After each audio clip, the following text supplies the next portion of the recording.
You're looking at my 55-gallon planted a tank aquarium, and it is all for this fella here, Picky the puffer. He's pretty charismatic.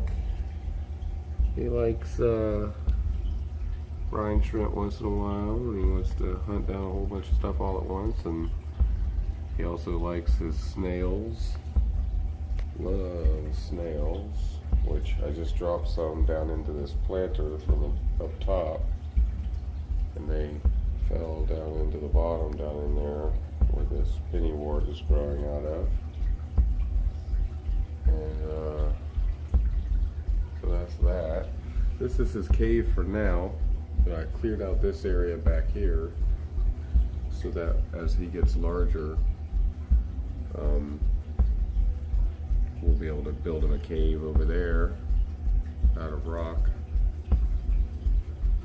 and he'll enjoy that. So this is primarily his tank, though we do have a couple of other occupants living here. We have all of the ghost shrimp, as you can see here.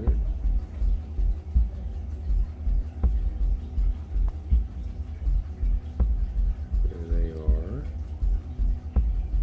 Much better. And we also have the albino corridori back there, catfish. There's also others.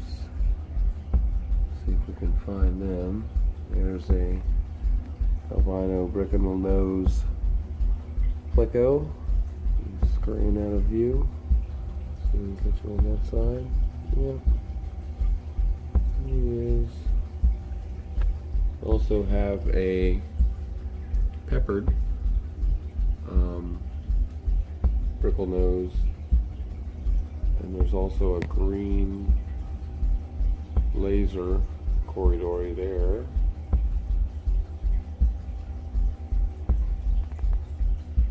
And there's also a peppered corridori somewhere in here, hiding away someplace. He likes to stay inside of the log. The only way to see down in there is through there.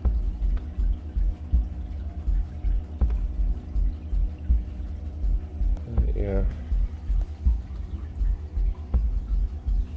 But yeah, it's primarily Picky's tank, and he bites at and goes at whatever he wants to bite at and go at. He smells the snails down in there. He just doesn't know where they're at. He didn't see me drop them in. I waited till he swam off a little bit, so that way he could hunt for them a little instead of just seeing me put them down. So that's that. He's very charismatic, very curious fish, always hunting around and looking for something to go after.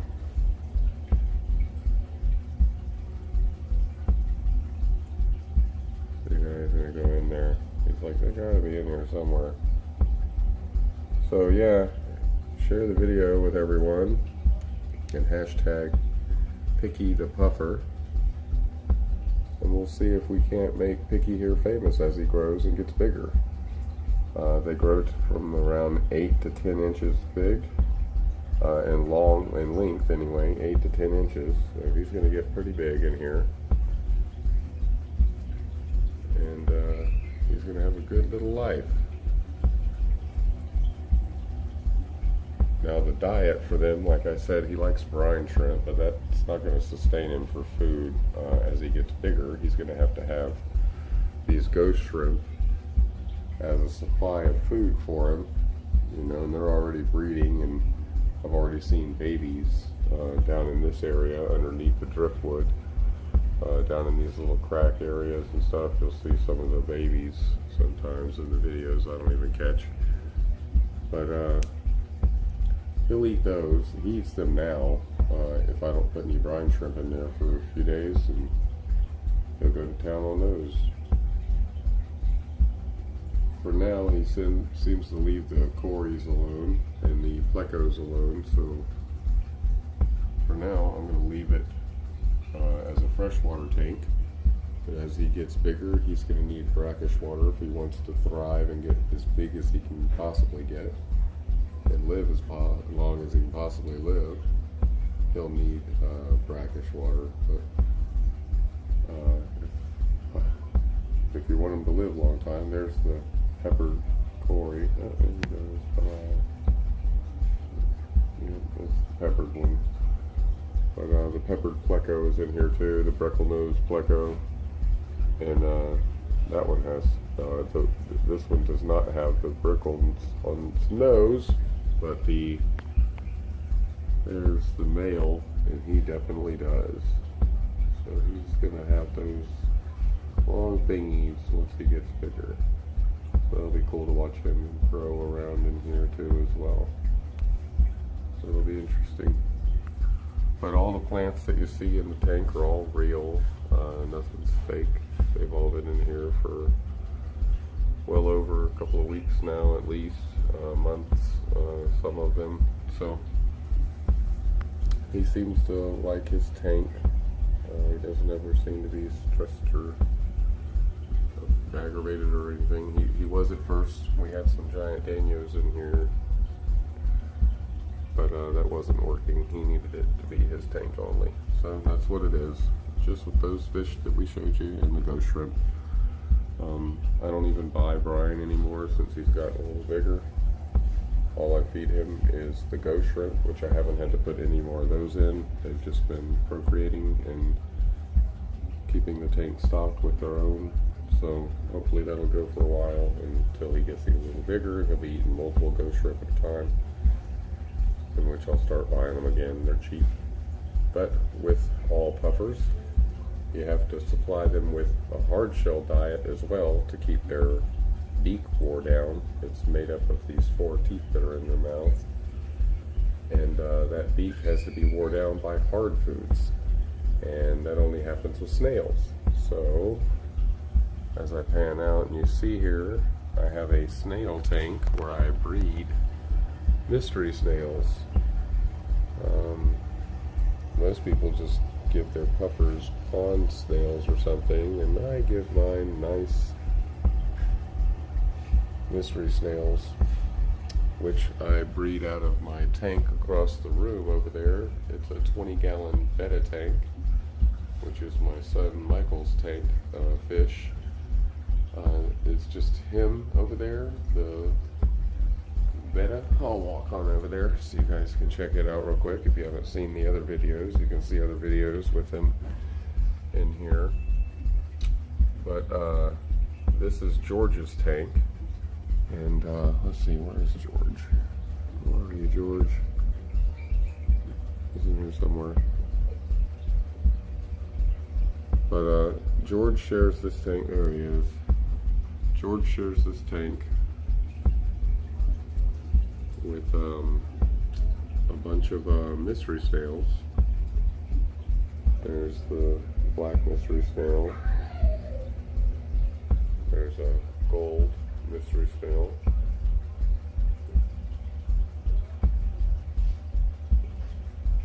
There's also a peppered brickle-nosed pleco in here, and 4 Corydoras. There's a pepper Corydora there.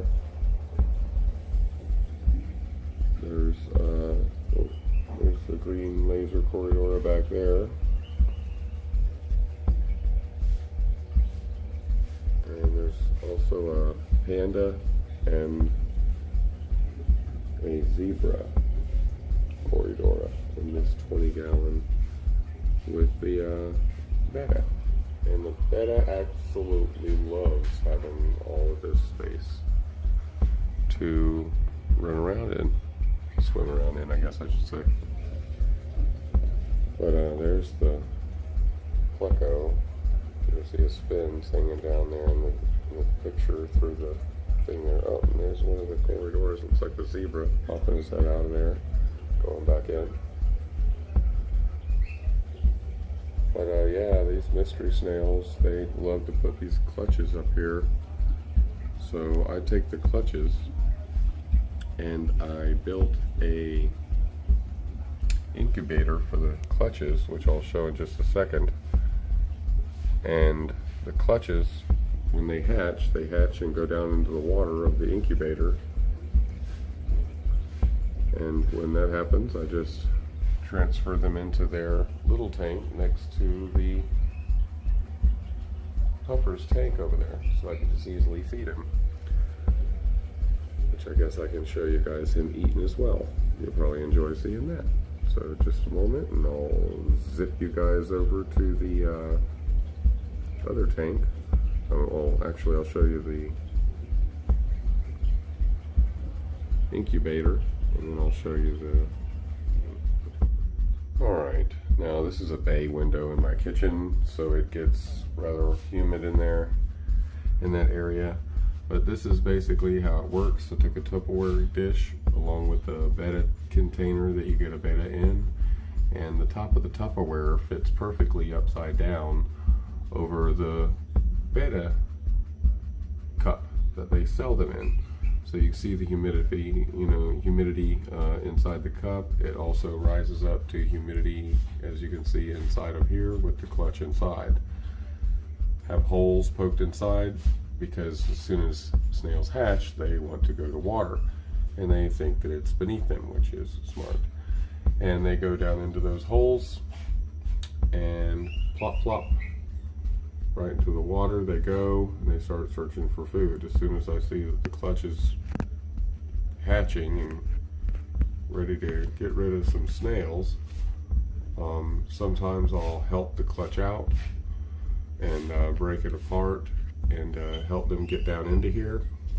Once they are in there and hatching out, they'll start to eat part of the shell and stuff like that for a minute, and then within the next couple days I'll put in some betta food or something like that, or some bottom feeder food with high calcium in it or something to help their shells develop quickly. And then they start to crawl up along the sides, and once I see them crawling up the sides, that's when I move them to the tank. So here we are back in the living room again, and here's the snail tank next to my 55-gallon up there, and it is just loaded, absolutely loaded with snails. Big ones, little ones, medium-sized ones. They are absolutely everywhere though. There's hundreds of them in there right now, and they're all up along the edge, as you can see. And the reason that they're all up along the edge is because they're looking for food, because I have not fed them yet today. So they're scurrying around looking for more food. But they are food. So I'm going to grab this lid off of here real quick. And I just slide it and set it over to the side here. And I'm going to put on the light. Now inside of my cabinet I have junk as well as other people, I'm sure. But I also have this little colander, I guess, thing used for cooking. But I like that it's stiff and not loose like a net, so that when I'm grabbing things like snails, they can't, they don't get caught in a net when I go to dump them back into the tank up top, which I'm about to show you. I'm just gonna grab some of these ones from the side over here, gently, I hope. But as they fall right into this metal net, and that enables me to open the top. And I like to spread them out a little bit. But once I do this, he's just going to really attack on them and stuff, so it's not really good, as you can see in just a moment here. Yeah, he's pretty ruthless. He just bashes right through the shells. If you've ever held these shells, you know they're not really soft shells at all. I mean, it would take a lot of breaking to get into. And he just snaps right through them like they're nothing.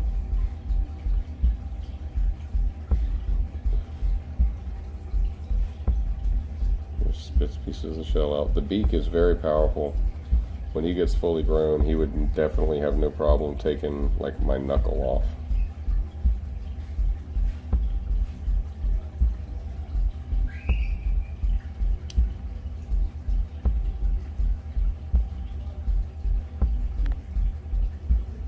see if I can grab some more of these guys.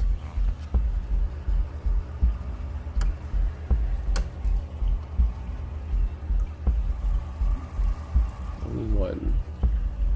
See if I can get any of the bigger ones in here. There we go, got a couple of the bigger ones. So you guys can see them really munch away.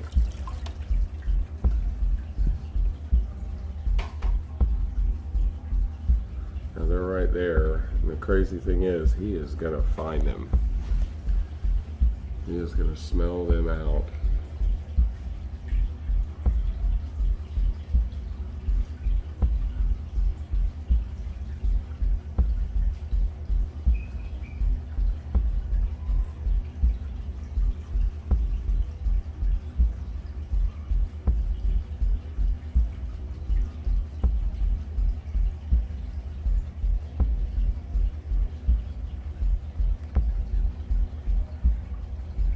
Still hasn't spotted you guys yet. You got time to get away somewhere. You better haul ass.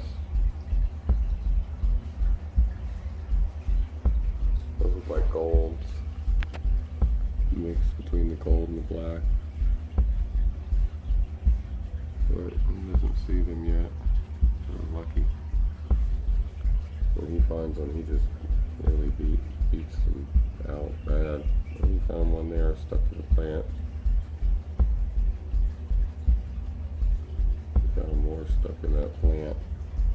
They're kind of hidden right now by branches you can't eat through, so gonna wait until they can't hide anymore.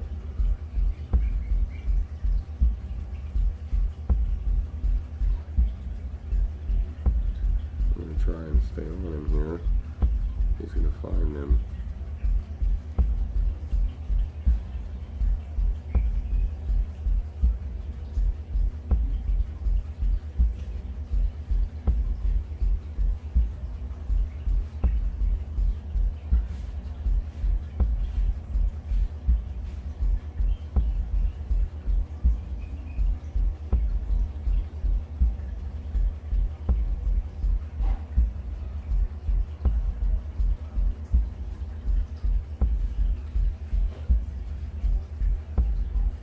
And just for people who don't know,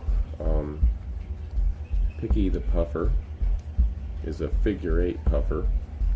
It means he's a figure 8 puffer. One thing that figure 8 puffers can do is they can live in brackish or fresh water.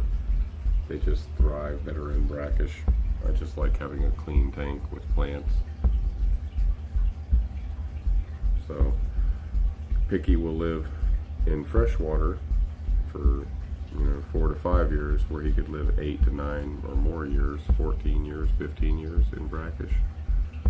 But he'll live 4 to 5 years in this tank, which is fresh water. Probably convert it eventually. Just hate to see all the plants go and stuff.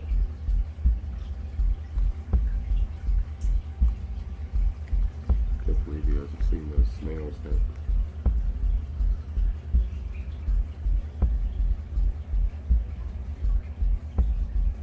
There he goes, he saw him.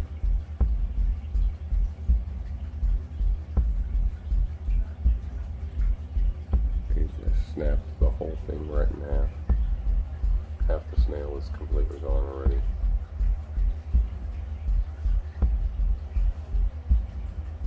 He's just breaking the shells apart. Now I held these shells when I'm putting them in here. Sometimes from the 20 gallon, sometimes they hatch into the tank without me knowing. And I gotta wait for them to crawl up the tank big enough to grab them out over there. And they're hard shells. Like, they're not soft at all. They're not soft shells. And he smashes through them like they're nothing.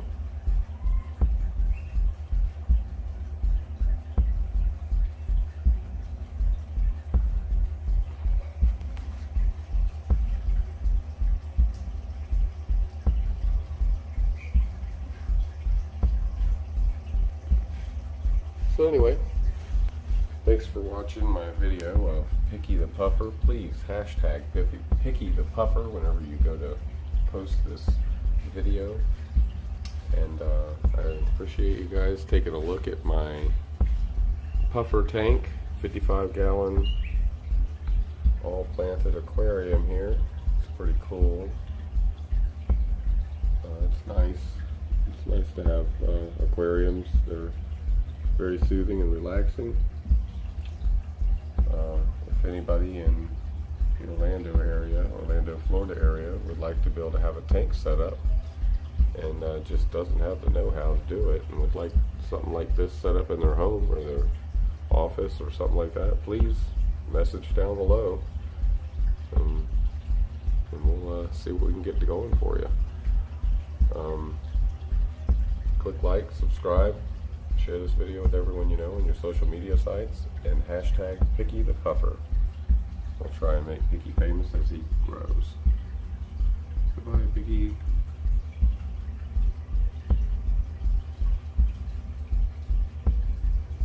Thanks so much, everyone.